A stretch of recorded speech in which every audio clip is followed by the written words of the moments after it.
আপনার কাছ থেকে শুনে তো বলবো না।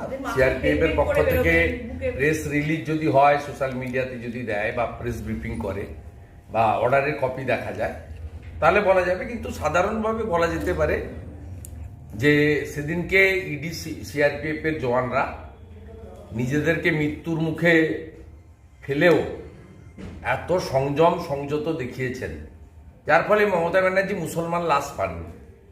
মমতা ব্যানার্জির এখন মুসলমান লাশ দরকার, কারণ নৌশদ সিদ্দিকীর মিটিংয়ে ভিড়, কাল ব্রিগেডে যারা ছিলেন তার গরিষ্ঠ সংখ্যক সংখ্যালঘু সম্প্রদায়।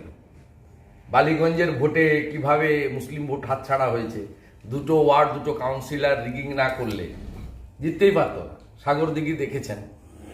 তা স্বাভাবিকভাবে মমতা ব্যানার্জির এখন শীতলকুচির মতো লাশ দরকার, মুসলিম লাশ, যেটা দিয়ে তিনি ভেঙে যাওয়া বা